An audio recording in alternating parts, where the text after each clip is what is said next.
राधे राधे दोस्तों, आपका स्वागत है आपके अपने चैनल भारत की कहानियाँ। अगर आप हमारे चैनल पर नए हैं तो पहले चैनल को सब्सक्राइब कीजिए। आज की कहानी का नाम है बाल विवाह का दर्द। आइए कहानी शुरू करते हैं। मेरी लाडो कहाँ चली गई? पूरा घर छान मारा, लेकिन वह दिख ही नहीं रही है। अपनी माँ की आवाज सुनकर कमली, जो छत पर एकांत में बैठकर पढ़ रही थी, वह तुरंत ही नीचे अपनी माँ के पास आई और उससे कहा कि क्या बात है माँ, आप मुझे क्यों ढूंढ रही हो? मेरी बेटी के तो भाग्य ही खुल गए। अजी सुनते हो, आप भी न जाने कहाँ चले गए, अभी तो इधर ही थे। कमली की माँ ने अपनी नजरें चारों तरफ दौड़ाते हुए कहा, मैं इधर हूँ, कहाँ जाऊंगा? आज तो खुशी के मारो मेरे पांव जमीन पर ही नहीं टिके रहे हैं। मन में जज्बातों का समुद्र हिलोरे ले रहा है और खुशी के मारे मेरा मन चीख चीख कर कह रहा है कि यह खुशखबरी मैं पूरे गांव वालों को सुनाऊं। भगवान ने मुझे एक बेटी दी थी, लेकिन इसकी शादी की चिंता हर माँ बाप की तरह मुझे भी थी। लेकिन मेरी बेटी मेरे भाग्य लेकर ऐसे आई है जिससे इसने पल भर में ही अपने पिता को चिंता मुक्त कर दिया। स्वयं भी अगर मैं इसके लिए रिश्ता देखता तो ऐसे घर में रिश्ता करने की मैं सोच भी नहीं सकता था, क्योंकि ऐसी हैसियत ही नहीं थी हमारी कि हम इतने बड़े ऊंचे खानदान में अपनी बेटी का ब्याह कर सके। गांव के जिन दो चार लोगों को इस रिश्ते की खबर है, वह तो मुझे उसी समय से बधाई दिए जा रहे हैं। मेरी बेटी लक्ष्मी है, साक्षात लक्ष्मी। यह मैं नहीं बल्कि लड़के वाले कह रहे थे। याद है तुम्हें कमली, पिछले महीने में और तुम पास के गांव में एक शादी में गई थे और वहीं पर चौधरी जी के ऊपर दौड़ते हुए तुमसे भरे गिलास का पानी गिर गया था। चौधरी साहब तुम्हें डांटने वाले थे कि उनके किसी आदमी ने उनके कान में कुछ कहा था, और उसके बाद चौधरी साहब ने तुम्हें पास की दुकान से चॉकलेट खरीद कर दी थी और कहा था कि यह लड़की तो मेरे लिए साक्षात लक्ष्मी का रूप धर कर आई है। इसका मुझसे टकराते ही मुझे ऐसी खुशखबरी मिली है जिसका इंतजार मुझे 20 सालों से था। इसकी वजह से मेरी जायदाद में बढ़ोतरी हुई है। तुम तो चौधरी साहब की बात नहीं समझ पाई थी और उस समय मैं भी नहीं समझ पाया था, लेकिन आज जब चौधरी साहब खुद तुम्हारे लिए अपनी बेटी और उनके बेटे का रिश्ता लेकर आए हैं, तब मेरी समझ में आया कि वह किस लक्ष्मी की बात कर रहे थे। उन्होंने कहा है कि दहेज में उन्हें कुछ नहीं चाहिए, उन्हें तो सिर्फ कमली चाहिए, जो उनके लिए साक्षात लक्ष्मी का रूप है। कमली के पिता ने कमली के सिर पर हाथ फेरते हुए कहा, बाबा, आप ही तो कहते थे कि तू पढ़, जितना पढ़ना लिखना चाहती है डॉक्टर बन, मैं तुझे डॉक्टर बनाऊंगा। फिर अचानक से आप मेरी शादी की बातें कर रहे हैं। अभी तो मुझे बहुत पढ़ना है और पढ़ लिख कर आप दोनों का नाम रोशन करना है।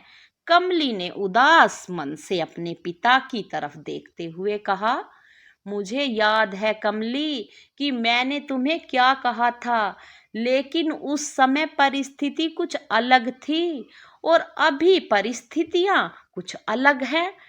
मना की तेरी उम्र अभी 12 साल की है, लेकिन तू तो 12 साल की लड़कियों की अपेक्षा बहुत समझदार है।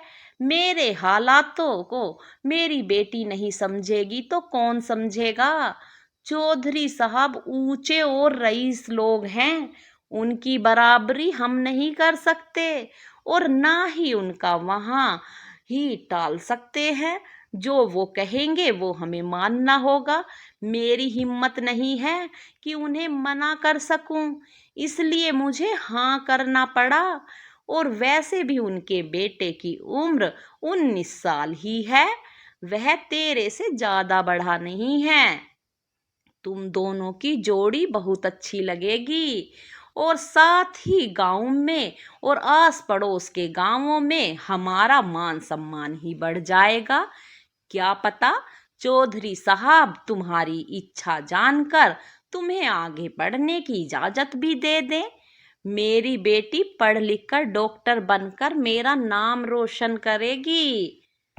कमली के पिता ने कमली को समझाते हुए कहा, बाल विवाह हमारे समाज की एक ऐसी कुरीति है जिसमें दो बच्चों की जिंदगी खराब हो जाती है। उन्हें जबरन जिंदगी भर साथ रहने के लिए ऐसे बंधन में बांध दिया जाता है कि जिसे उन्हें निभाना ही पड़ता है। और इस कुरीति का साथ उनके स्वयं के माता पिता और नाते रिश्तेदार ही देते हैं। कमली को भी अपने माता पिता की खुशी में खुश होना पड़ा, चाहे उसके लिए उसे अपने खुद की खुशी ही क्यों न कुर्बान करनी पड़े। कमली के जिन हाथों में कॉपी कलम और बैग रहना चाहिए, उन हाथों में चूड़ियां और बड़े खानदान की बहू की जिम्मेदारियां कुछ महीनों के अंदर ही आ गई थी। बड़े खानदान के लोगों को अपनी इज्जत बहुत प्यारी होती है और अपनी इज्जत को बरकरार रखने और दूसरों के सामने इसे जताने के क्रम में वे यह नहीं देखते कि इसके लिए वह कितने लोगों का दिल दुखा रहे हैं। कमली ब्याह कर तो चौधरी परिवार में आ गई थी, लेकिन उसके माता पिता और उसकी इज्जत उन बड़े खानदान वाले लोगों की नज़र में वैसी ही थी जैसे पहले थी। कमली की सास किसी ऊंचे घराने में अपने बेटे का ब्याह कराना चाहती थी, लेकिन चौधरी साहब ने कमली का अपने बेटे से ब्याह करा दिया। इस बात को लेकर उसकी सास ससुर में हमेशा ही लड़ाइयाँ होती रहती थी। कमली की उम्र भले ही कम थी, लेकिन अपनी समझदारी से इस बात को बखूबी जानती थी कि इस घर में बहुत लोग ऐसे हैं जो उसे पसंद नहीं करते। पति पत्नी का रिश्ता एक पवित्र बंधन माना जाता है। जब दो लोग चाहे तो वो रिश्ता चलता है, एक दूसरे के साथ शादी के बंधन में बंधते हैं। तो लड़के लड़कियों के साथ साथ दो परिवार भी एक दूसरे से जुड़ते हैं। लेकिन जब दो परिवार समान ना हो तो उनके दिल कैसे जुड़ सकते हैं। कमली की उम्र भी तो कच्ची ही थी। बड़े लोगों के चोचले और चालाकियां इतनी कम उम्र में कमली कैसे समझ पाती। कमली की सास वैसे तो अपने बेटे से कमली को दूर ही रखना चाहती थी, लेकिन यौवन एक ऐसी चीज है जिसने किसी भी उम्र के आदमी को नहीं छोड़ा था। तो 19 वर्ष का कमली का पति इससे वंचित कैसे रह सकता। वैसे भी वह बड़े घर का लड़का था, तो सिगरेट शराब लड़कियां जैसी बुरी लत से उसके परिवार और उसका पुराना नाता था। एक रात शराब के नशे में कमली के साथ उसने और उसके दो दोस्तों ने ऐसी दरिंदगी दिखाई कि 2 दिन तक कमली को अस्पताल में ही रहना पड़ा था। अस्पताल की डॉक्टरनी साहिबा को कमली की हालत देखकर ही पता चल गया था कि उसके साथ क्या हुआ है। डॉक्टरनी साहिबा ने ईमानदारी दिखाते हुए अपने सीनियर से इस बारे में बातें की, लेकिन उस अस्पताल के सीनियर डॉक्टर ने जब उससे मामले का रफा दफा करने के लिए कहा तो डॉक्टरनी साहिबा को समझाते देर नहीं लगी कि ये कुछ बात है कि चौधरी साहब ने इस पूरे अस्पताल के लोगों को ही खरीद लिया है।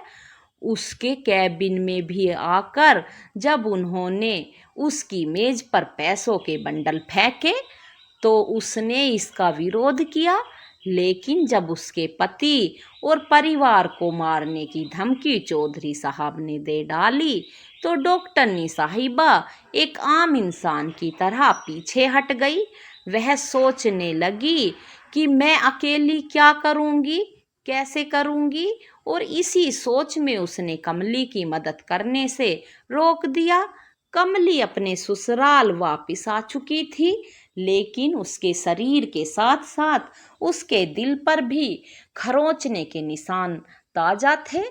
उस काली शाही रात में उसके साथ होने वाली दरिंदगी अब तो उसे स्वप्न में भी आने लगी थी। सास ससुर और पति की तरफ से उसे सख्त हिदायत थी कि इस बात की जानकारी वह किसी को ना दे, किसी को भी नहीं, चाहे वह उसके माता पिता ही क्यों ना हो।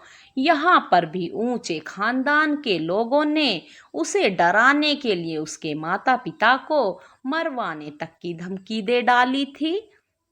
जिस धमकी के अस्त्र से उन्होंने डॉक्टरनी साहिबा को चुप कराया था, वही धमकी उन्होंने कमली को भी दी थी और कहा था कि किसी के सामने वह अपना मुंह ना खोले।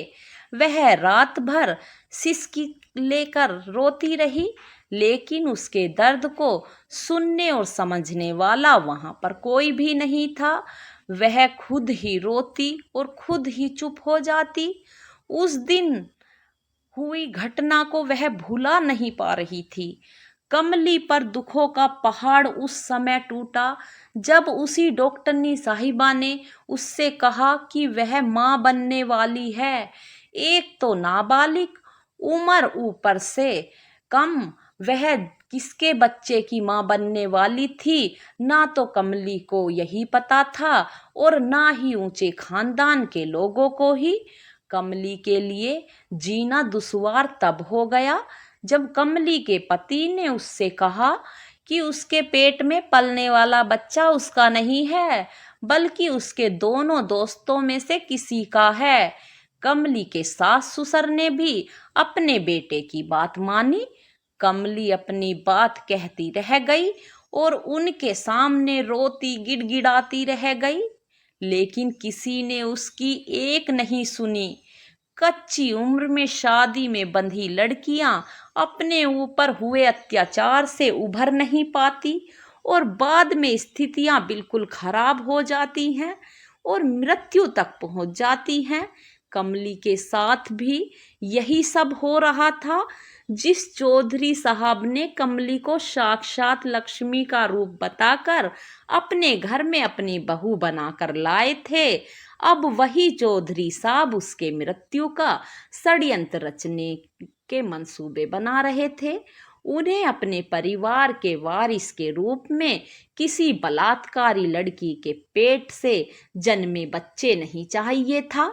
उन्हें अंदेशा था कि उनके बेटे के दोस्त एक ना एक दिन इस सच्चाई को सबके सामने उजागर कर देंगे और उनके खानदान की बदनामी होगी। पूरे 2 दिन बाद कमली, तुम्हें होश आया। भगवान का शुक्र है कि तुम्हारी जान बच गई, नहीं तो जिस हालत में मैं तुम्हें यहाँ लाई थी उस हालत में तुम्हारा बचना नामुमकिन ही था। यह तो ईश्वर का चमत्कार ही है कि तुम बच गई। कमली के होश में आते ही डॉक्टरनी साहिबा ने उससे कहा। डॉक्टरनी साहिबा की बातें सुनकर कमली ने अपनी आंखें बंद कर ली। आंखें बंद करते ही उसे 2 दिन पूर्व की घटना साफ साफ दिखाई देने लगी। पहले तो उसका पैर किसी चिकनी चीज पर पड़ते ही सीढ़ियों पर फिसला और वह लुढ़कते हुए सीढ़ियों से नीचे आ गिरी। वहीं पास ही खड़े उसके सास ससुर और पति ने शोर मचाना शुरू किया कि कमली गिर गई, कमली गिर गई। उसके बाद उसे जल्दी से उठाकर जीप में बिठाया गया और अस्पताल वाले रास्ते के किनारे में ऐसे फेंका गया जिससे कि उसकी मृत्यु जल्द ही हो जाए। कमली दर्द से कराहती रही, लेकिन सड़क पर आने जाने वाले कितने ही लोग उसे देखते रहे, लेकिन मदद के लिए आगे नहीं आए। बहुत देर तक दर्द से कराहते और सड़क के ऊपर आने की कोशिश में कमली कब बेहोश हो गई उसे पता ही नहीं चला। आज जब उसकी आंख खुली तब अपने सामने डॉक्टरनी साहिबा को देखकर उसे मालूम चल गया कि उसे बचाने वाली और कोई नहीं, डॉक्टरनी साहिबा ही है। क्योंकि जब वह पहली बार इस अस्पताल में आई थी तब इस अस्पताल में सिर्फ एक ही उसकी हमदर्द थी और वह थी यही डॉक्टरनी साहिबा। मेरी बेटी कैसी है डॉक्टरनी साहिबा? अपनी माँ की आवाज सुनकर कमली ने अपनी आंखें खोल ली तो सामने अपनी माँ को देखकर उसकी रुलाई फूट गई। कमली के माता पिता अपनी बच्ची की हालत देखकर रोते ही जा रहे थे। उन लोगों ने कभी नहीं सोचा था कि इतने बड़े ऊंचे खानदान में बिहाने के बावजूद भी वह अपनी बेटी को इस हालत में कभी देख पाएंगे। कहाँ वे कमली को रानी की जिंदगी व्यतीत करने के सपने देख रहे थे और कहाँ आज कमली अकेली इस हालत में अस्पताल के बेड पर पड़ी है। डॉक्टरनी साहिबा से अपनी बेटी पर उसके ससुराल वालों द्वारा किए गए अत्याचारों की कहानी सुनकर कमली के माता पिता अपनी बेटी को पकड़कर रोने लगे। दोनों ही उस दिन के लिए अपनी बेटी से क्षमा मांग रहे थे जिस दिन उन्होंने चौधरी साहब के बेटे से उसके रिश्ते के लिए हाँ कहा था। बाबा और माँ, आप लोग मत रोइए, आप लोगों का साथ है तो मुझे किसी का डर नहीं। मुझ पर जो अत्याचार होने थे वो हो चुके, लेकिन अब मैं चाहती हूँ कि मैं अपनी आगे की पढ़ाई करूँ ताकि मैं इस लायक बन सकूं कि बाल विवाह का दर्द जो मैंने झेला है आगे से हमारे गांव की और लड़कियों को ना झेलना पड़े। मैं अपने गांव के घर घर जाकर सबको समझाऊंगी कि वह अपनी बेटियों को सबसे पहले आत्मनिर्भर बनाए, उसके बाद ही उनकी शादी करें। हम बेटियां अगर पढ़ लिख जाएंगी तो हमें सही और गलत का फर्क पता चल जाएगा। मेरे सास ससुर और पति ने मुझे डरा धमका कर मेरा बुन जो है बंद करवा दिया था। मेरी समझ में कुछ नहीं आ रहा था कि मैं क्या करूं। कमली ने अपने माता पिता से कहा, आपकी बेटी कम उम्र में ही समझदारी वाली बातें कर रही है। कच्ची उम्र की लड़कियों को डरा धमका कर बड़े लोग बच निकलते हैं। वे सोचते हैं कि हम चाहे कितने भी अपराध कर ले, ये बच्चियां हमारा कुछ नहीं बिगाड़ सकती।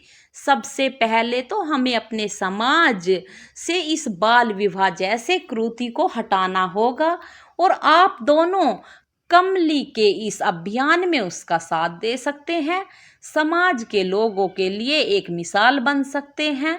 जहां तक मेरे योगदान की बात है, मैं समय समय पर अपना तीनों को मार्गदर्शन करती रहूंगी।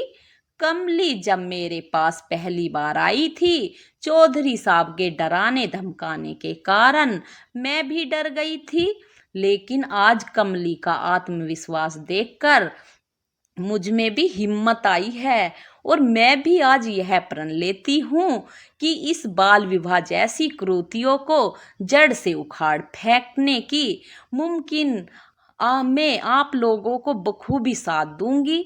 डॉक्टरनी साहिबा ने कमली की तरफ देखते हुए कहा, आज 10 साल के बाद कमली को डॉक्टर की डिग्री मिलने वाली है और इन 10 सालों में उसने ना जाने कितने ही बाल विवाह होने से बचाए हैं। घर घर जाकर अपने माता पिता के साथ घर घर गई, उनके माता पिता को समझाने का जो बेड़ा उसने उस दिन अस्पताल में उठाया था उसे आज तक वह निभाती आ रही है। लेकिन आज भी कमली को अफसोस सिर्फ इस बात का पर वह सोचती है कि अगर वह एक परिपक्व लड़की रहती, सही उम्र पर उसकी शादी हुई रहती तो इस मामले को वह बेहतर तरीके से सोच समझकर क्रियान्वित कर सकती थी। लेकिन इन सब के बावजूद भी बाल विवाह को नहीं होने देने की जो मुहिम में वह डटी है और आगे भी डटकर उसका सामना करना चाहती है। तो आज की कहानी यहीं पर ख़त्म होती है दोस्तों।